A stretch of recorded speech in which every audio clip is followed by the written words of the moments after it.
Hello everybody, welcome to UPSC class by Hanu. 31 days बचे हैं और आज हम अपनी कहानी को कल से आगे और कंटिन्यू करते हैं। तो अब भगवान राम, विश्वामित्र जी और लक्ष्मण जी आगे बढ़ चले हैं। उन्होंने गंगा माँ को क्रॉस कर लिया और अब वो एक विशाला नाम के शहर में आ पहुँचे हैं। अब वहाँ पहुँचकर वो लोग विश्वामित्र जी से पूछते हैं कि ये किसकी सिटी है, और क्योंकि ये तो बहुत ब्यूटीफुल और बहुत ही सुंदर है। तो फिर विश्वामित्र जी याद करते हैं कि ये वही स्थान है जहाँ पे बहुत सारे ग्लोरियस इवेंट्स हुए हैं एंड इसीलिए ये आज भी इतनी सुंदर और स्प्रॉलिंग जगह है।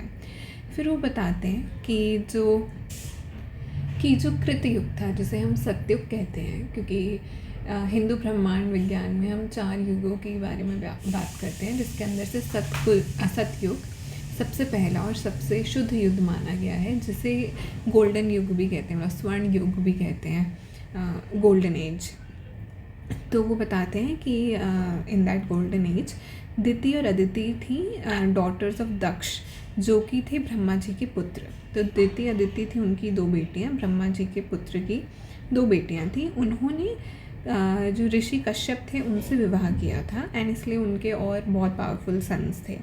तो जो दिति के बेटे थे वो थे दैत्य और द डीमंस, और जो अदिति के थे वो थे आदित्य या फिर देवता या गॉड्स। अब ये जो 2 अलग अलग प्रकार के थे, डेमन्स एंड गॉड्स। तो अब ये चाहते थे कि हम ओल्ड एज, रोग और इन सब चीज़ों को ट्रांसेंड कर लें, इसलिए अब यहाँ से फिर आगे कहानी स्टार्ट होती है अमृत मंथन की।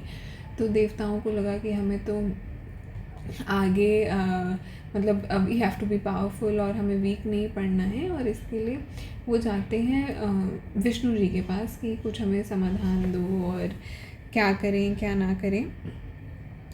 तो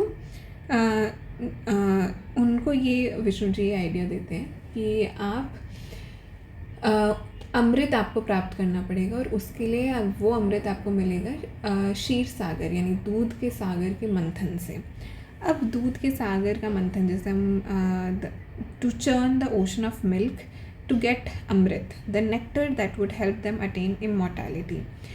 अब इसके लिए क्या चाहिए था, वो आपने अगर देखा हो, जैसे घर पे मक्खन निकालते हैं तो एक बर्तन होता है, फिर बीच में एक कोई सपोर्ट के लिए चीज़ चाहिए होती है, और फिर उसके अराउंड हम रस्सी को खींचते हैं, वो रोटेट करते हैं, चर्न करते हैं, जिसे बिलोना मेथड भी कहते हैं घी निकालने का।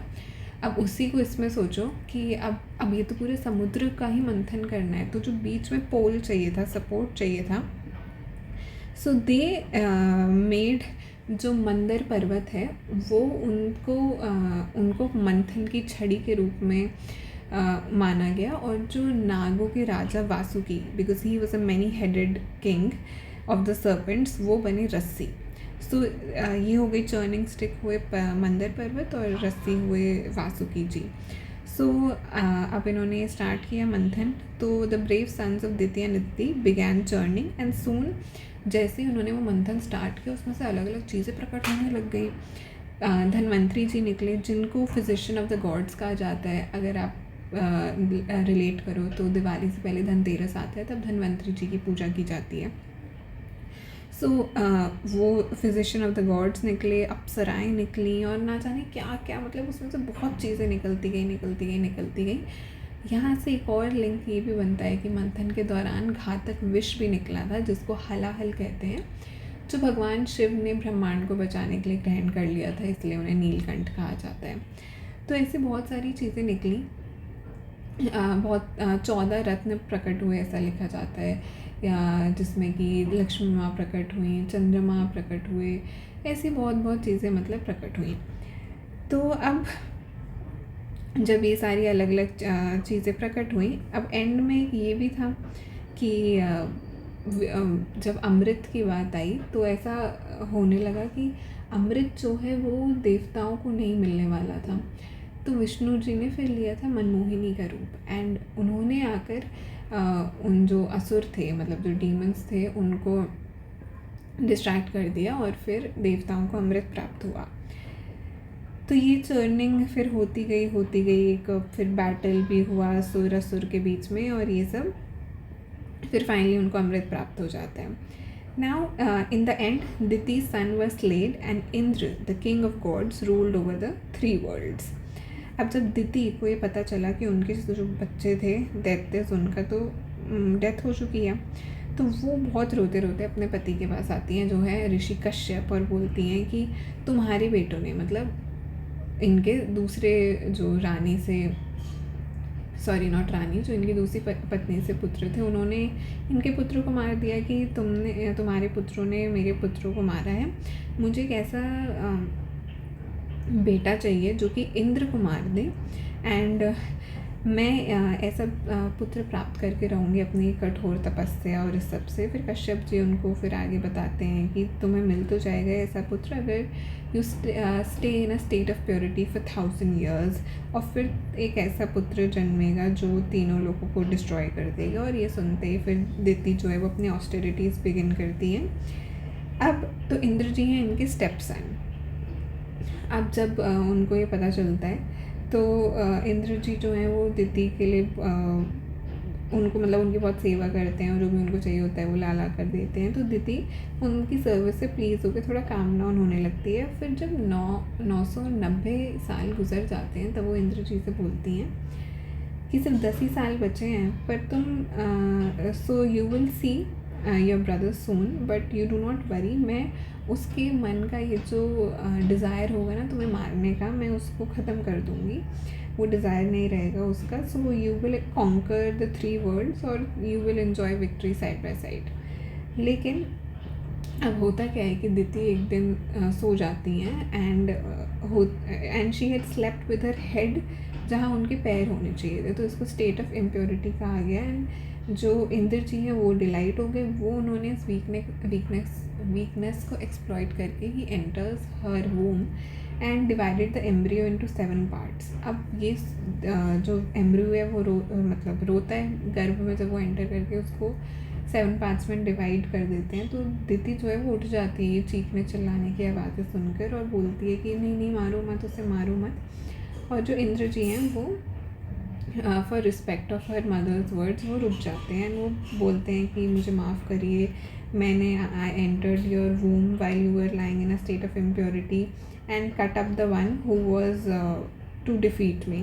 तो फिर जो दिति है वो बोलती है कि गलती मेरी है, because I was in the state of impurity, so please let the 7 parts of my embryo become the 7 guardians of the wind. तो फिर इसी से जन्म होता है 7 मारुत्स का, या फिर स्टॉर्म डेटीज़ का, या फिर जिन्हें इंद्र भगवान के कंपेनियंस कहा गया है। तो इंग्लिश में मारुत्स कहते हैं, हिंदी में मरुत बोलते हैं।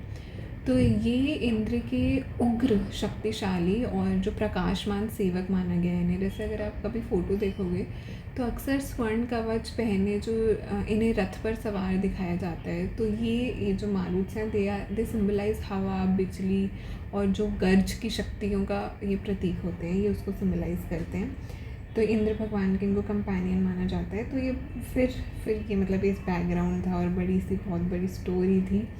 अब प्रेजेंट में आते हैं तो फिर अब विश्वामित्र जी उनको ये सब पूरी कहानी सुनाते हैं, एंड देन वो बोलते हैं कि ये सारा जो इंसिडेंट है ना ये हुआ था विशाला में, इसलिए ये जगह इतनी glorious, it has a glorious past. और फिर जो इक्ष्वाकु के जो बेटे थे विशाल, उन्होंने इस सिटी को फाइंड किया था, एंड देन इसलिए इसका नाम ऐसा पड़ा। फिर विश्वामित्र जी ने इस कहानी को ख़त्म किया, and then he accepted the hospitality of the king Sumati. और फिर वो लोग एक दिन के लिए, एक रात के लिए रुक जाते हैं, because tomorrow they will leave for Mithila, जहाँ पर वो राजा जनक से मिलेंगे। अब इसमें एक ये एलिमेंट भी है कि अलग अलग वर्जन्स हैं, जैसे कि कहीं कहीं जगह ऐसा कहा गया है कि जो विष्णु भगवान है he became the base for churning. वो जो बोलते हैं ना कि जैसे वो बीच में पर्वत था एंड उसके अराउंड रस्सी थी, पर पर्वत के को उठा किसने रखा था, टॉर्टोइज ने। तो यानी कि ये विष्णु भगवान का जो कूर्म अवतार है। तो ऐसे बोलते हैं कि विष्णु भगवान बिकेम द बेस। फिर एक वो जो भगवान शिव ने पॉइजन कंज्यूम कर लिया था वो तो है ही। तो ऐसे थोड़े थोड़े एलिमेंट्स मिलते हैं हर जगह। और एक जो अभी हमारे करंट कंटेक्स्ट में है वो ये है कि अगर आप जो स्वर्णभूमि एयरपोर्ट देखो बैंकॉक का, वहाँ पर एक बहुत बड़ा सा स्कल्पचर है जो इस पूरे अमृत मंथन के सीन को डिपिक्ट करता है, जिसमें असुर्स लेफ्ट में और जो गॉड्स हैं वो राइट में हैं, और बीच में ये मंदिर पर्वत है और वासुकी जी जो हैं वो रोप बने हुए हैं। ये बहुत ऐसे गोल्डन कलर की बहुत सुंदर स्कल्पचर है स्वर्णभूमि एयरपोर्ट के ऊपर। So with that being said, we come to the end of today's story. I hope you liked it. If you did, do like, share, subscribe and comment down below. और हम आगे की story जब वो राजा जनक से मिलते हैं, मिथिला पहुंचते हैं, वो कल कंटिन्यू करेंगे। Okay, take care, bye.